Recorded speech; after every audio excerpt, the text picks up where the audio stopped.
Welcome to a special episode of the PrimeSpan Podcast. Today, we're joined by Ted Nonini, President of the Los Angeles Retired Fire and Police Association, for a powerful conversation about purpose, resilience, and redefining life after retirement. We hope you enjoyed this special episode. When you've spent decades running towards danger, what happens when the calls stop coming? For many first responders, retirement isn't just the end of a career. It's a seismic shift in identity. But for today's guest, it became the beginning of a second life of purpose. Ted Nonini is the president of the Los Angeles Retired Fire and Police Association, better known as LARFPA. After more than 30 years with the LA Fire Department, Ted could have faded quietly into retirement. Instead, he found a new mission, helping thousands of retired firefighters and police officers staying connected with purpose and healthy. I'm Adam, and this is PrimeSpan, where we explore what it really means to live better and longer. Ted's story is the kind of leadership we rarely hear about. Not the kind built on titles or awards, but on presence. He's 68 years old, still leading, mentoring, and staying active in a community that nearly spans 9,000 members. Under his leadership, LARFPA has modernized, grown, and built more bridges than ever, and even between retirees and those still serving. But what I really admire is that Ted's journey reflects something deeper, the courage to start over, and that's what we're here. And I want to start a question about that today. Ted, let's start with the moment that every first responder faces one day. The day that the pager goes silent. What was that transition like for you, going from decades of structure, adrenaline, and brotherhood, then suddenly having a quiet mornings? Well, actually for me, it was quite a relief. I needed a couple years to really do nothing and relax because I had been on the go for so many years. It was actually a nice, relaxing workout, let my body heal a little bit, and also let my mind relax. It was actually a couple of years of solitude and relaxation to start. To start? Yes, to start. And then that changed, and as they say, we jump back in with both feet. Once you've had a lifetime of helping people, you can't really, well, some can. I couldn't go away from it. So I decided that it was time for me to help those that help people, because we all need it. Most firemen won't admit to it, but we all need it. So that's what I did. I jumped back into LARFPA, LA Retired Fire and Police Association. And then my goal was to help first responders and their families. Did you expect it to be that way? No, not at all. What was your expectation in the beginning? My expectations was to ride off into the sunset and not do anything. But for someone like me, that just didn't work. It just, not that I don't mind. I've done so much over my lifetime. I don't mind just sitting and doing nothing. I can do that. Mm-hmm. But I'm good at helping people. I know it. And so I couldn't not just let that go by the wayside. Ted, when you think about that first year of retirement, what was the hardest thing that comes to mind? Being home every night. Suddenly. Yes. When you're a fireman, you're gone for days and days and days, at the very minimum, at least 24 hours. And you come home early in the morning, and if you've had bad night, you go to sleep and you sleep during the day and you sleep wherever you can. And all of a sudden, I didn't have to do that. Every night I could go to sleep. I could watch a game on TV, whatever, and not be interrupted. It was an eye-opener. It was, I didn't even think about that. So yeah, that was probably the biggest change. That truly was. Doing it for 30 years. Yeah, almost 32 years. 32 years. Yeah. Do you think that is the same struggle that typical absolutely retiree for firefighters or police absolutely goes through? It goes the full gamut from being I'm at home with nothing to do, or I'm at home and really enjoying it with nothing to do, and everything in between. I've seen it, like I said, the full gamut. I know one of the guys I worked with, he's rescheduled his retirement dinner, because most firemen, not all, but most firemen have a retirement dinner. It's not for them, it's really for their coworkers and other retirees to go say goodbye. And his ended up 2 weeks before he retired. He just couldn't handle it. He could not handle being at home, so he took his own life. Wow. And his retirement dinner became a celebration of life for him. Seen several times, because you either are ready for it or you're not. Mm-hmm. And that's not true, because I don't think anybody's really ready for it. But it does, you're either ready to handle it or you can't. And that happens with a lot of police officers and firefighters now. That's one of the reasons I got into what I do, is so that we can try to work on that, try to cut down on that, and unfortunately help, or fortunately, whatever you want to call it, help the families of the ones that go the full distance, so to speak. Mm-hmm. Well, you're going towards the LARPA, which is, you didn't quite retire when I'm thinking about your responsibility. This is a huge responsibility. What made you commit to this responsibility? What made you say yes to? It's a huge change, but it's also a huge commitment, I'm assuming. Right. Oh yeah, and it is, and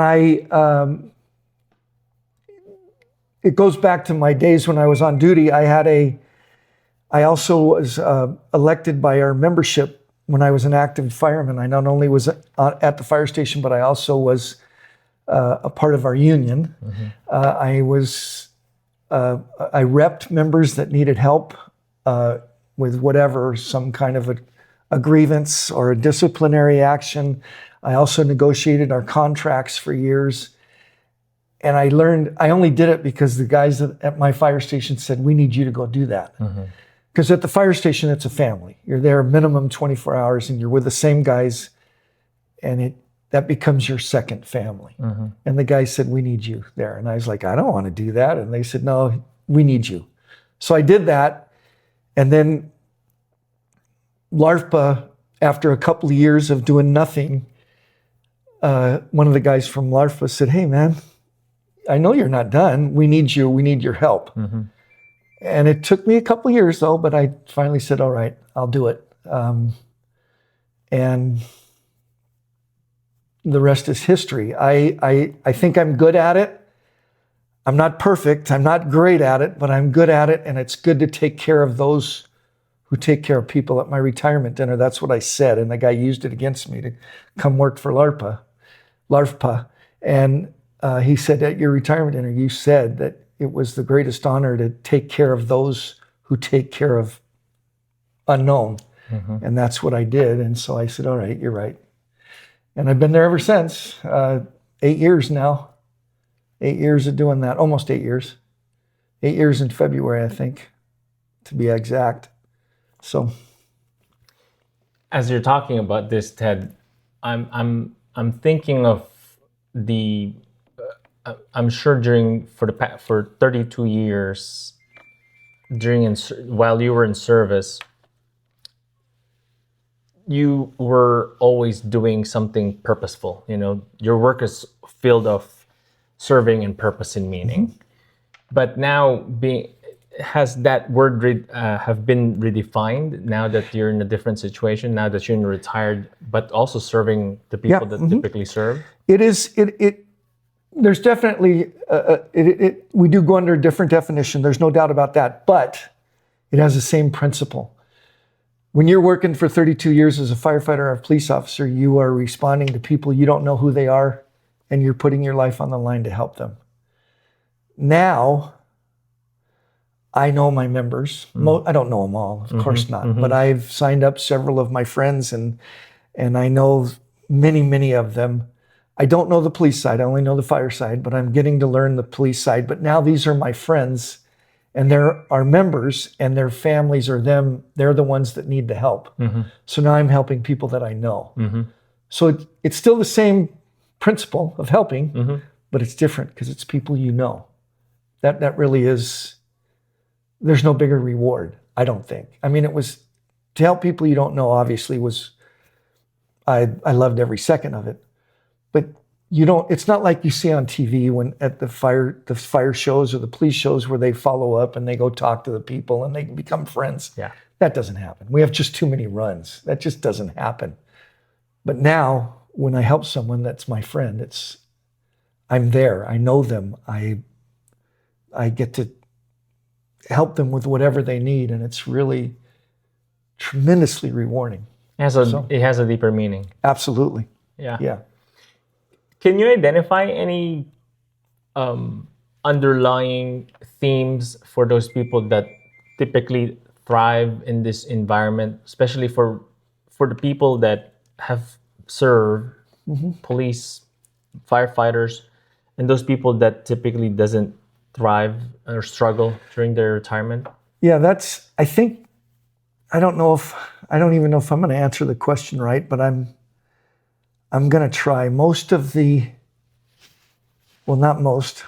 of the people on our board, there's 16 of us, 8 retired police officers and 8 retired firefighters, and all of them, everybody to a person, they are givers first. Okay. There's people out there that, we all like to think we're givers, but let's be honest, there's takers and there's givers, and there's some people that do both and whatever.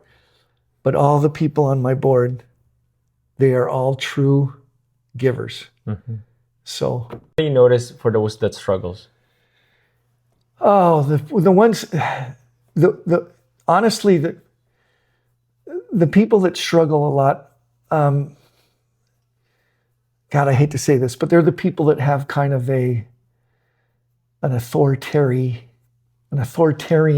background.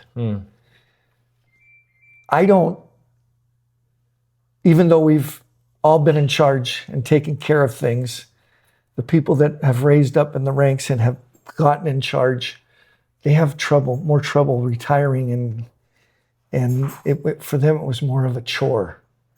I never felt that way. I wasn't a authoritarian type. I just made sure that we did the job.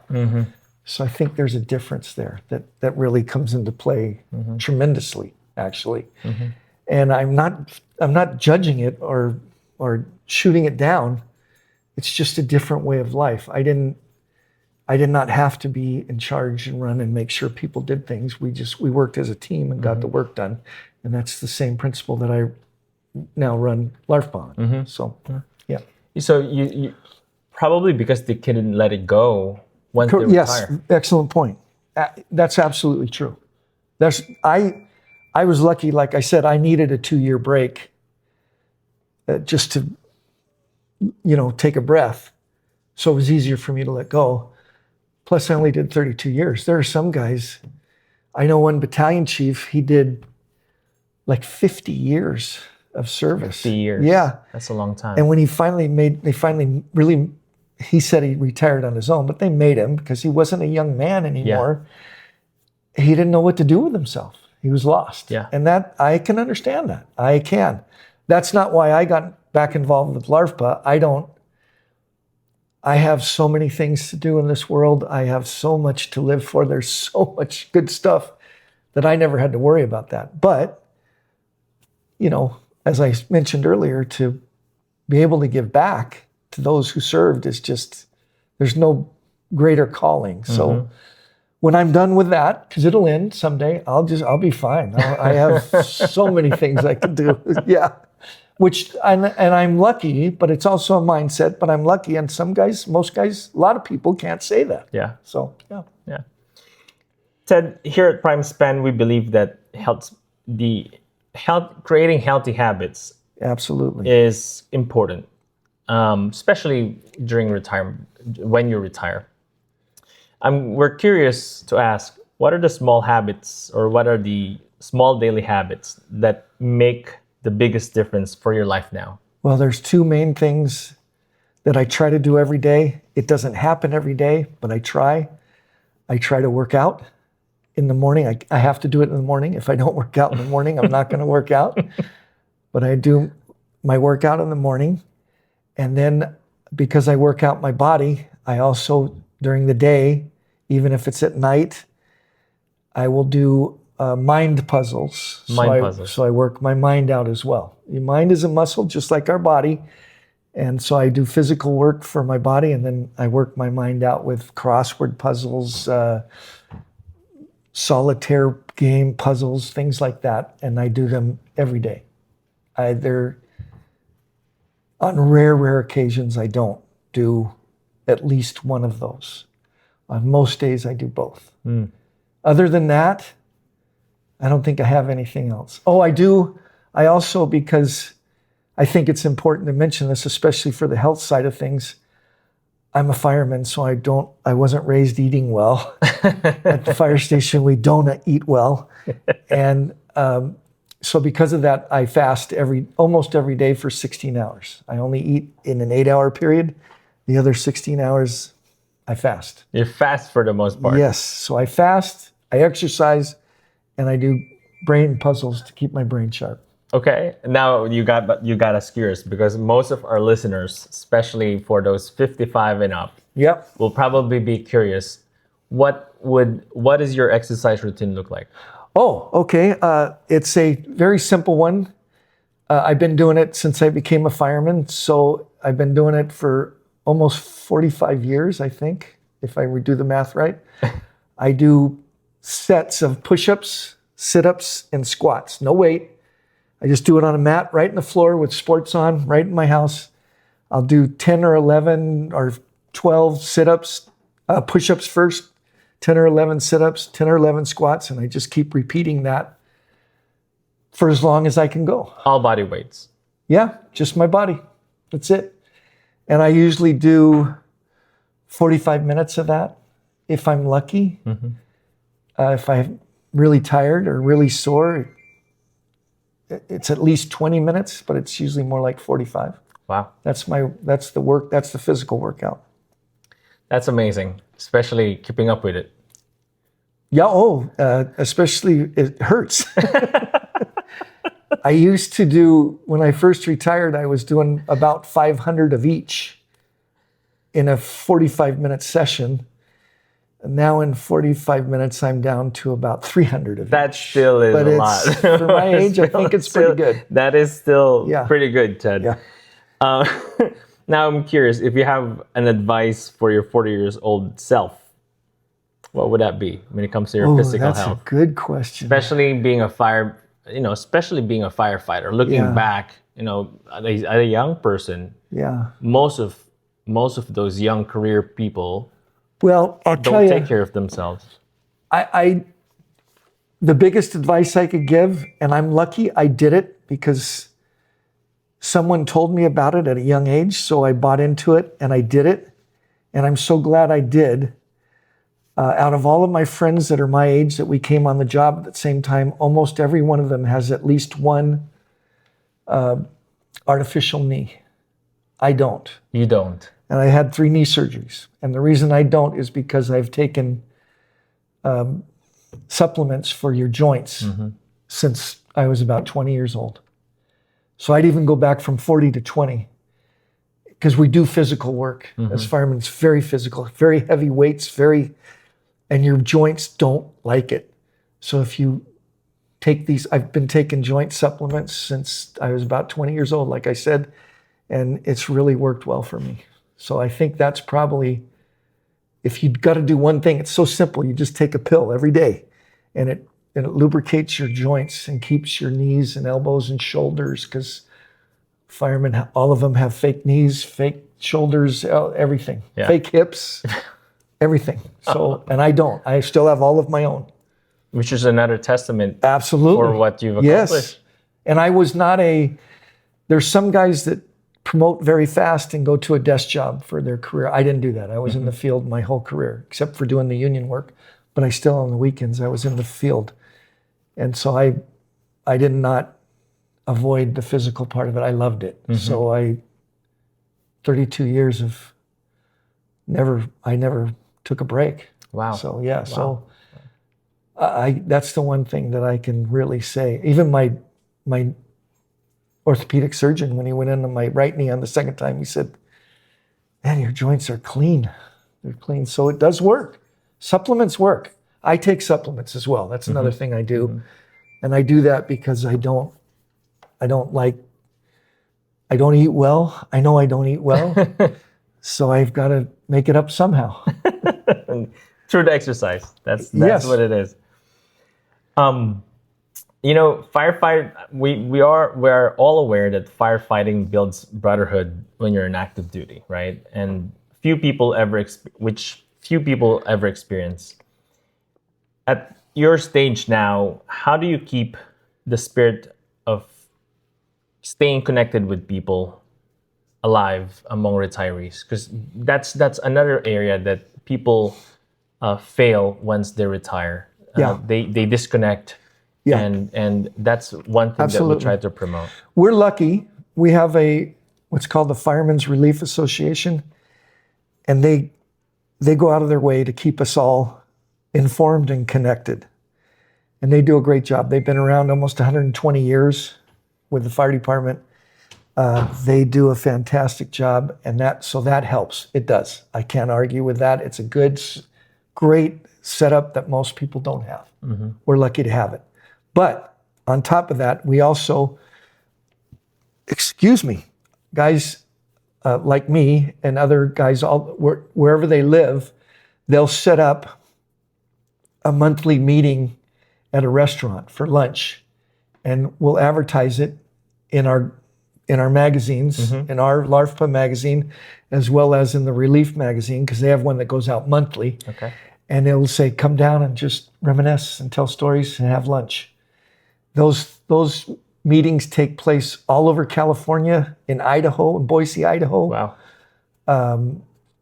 Wherever guys are, and if there's enough firemen that live there, they set those up, and that's how we stay connected. I have one here in Santa Clarita. We do it the second Tuesday of every month, and we average about 40 guys showing up. Just 40? 40. Wow. Yeah, when it first started, I've never had less than 3, but I had several months when we first started it where only 3 guys were, counting me, so me and 2 other guys. But now we average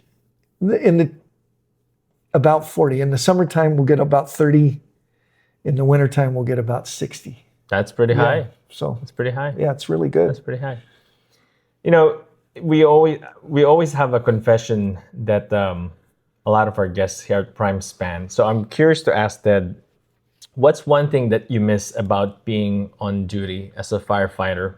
And if you have something that you miss, I'm sure you have something that you don't miss. Oh, there's no doubt about that, about both those. So we're curious to hear So this. we'll start with the good one first. I miss the job, the fires, the runs so much that I still dream about it. Really? Almost every night.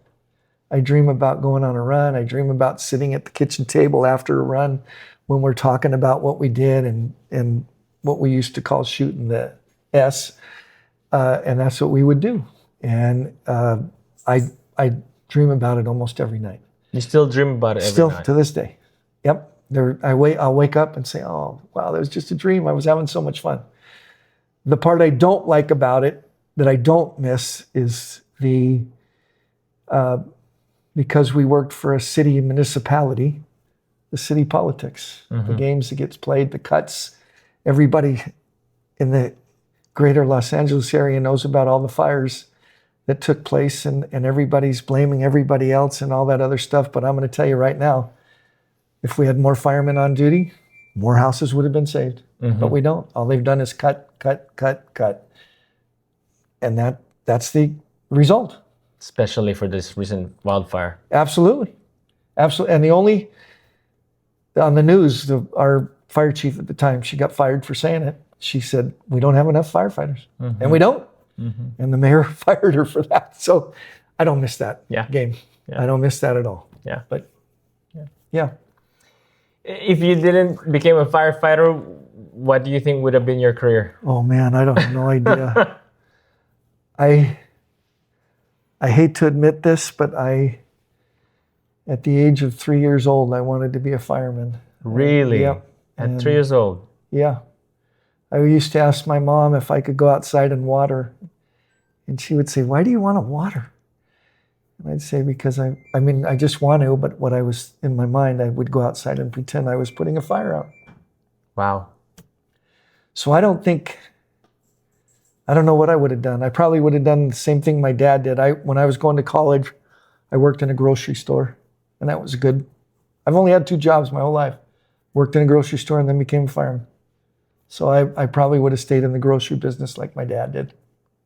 So. If you didn't do firefighting. Yep. Still a service then. Yeah. Oh yeah. That's the only thing I've ever known is customer service.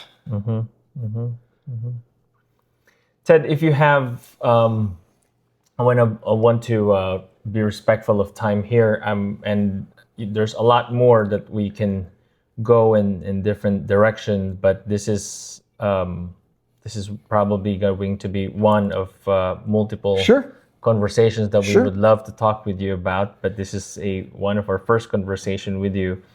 But I'm curious if there's one or best advice that you can give any of firefighters or police officers that are entering their retirement.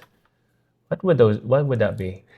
That's a really good question. And I don't have specifics on that, but as I've said to members of my family, don't let yourself become bored. The minute you let yourself become bored, you've lost control. You have to keep control. There's so many things to do in this world and so many avenues, things, stuff, exercising, whatever you want to do. Don't let yourself become bored, because the minute you become bored, you become complacent, and complacency is not good in retirement. It's not good. That'd be my number one advice that I could give. That's amazing.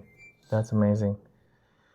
Well, this week, to our audience, take 10 minutes to reflect on your own next chapter.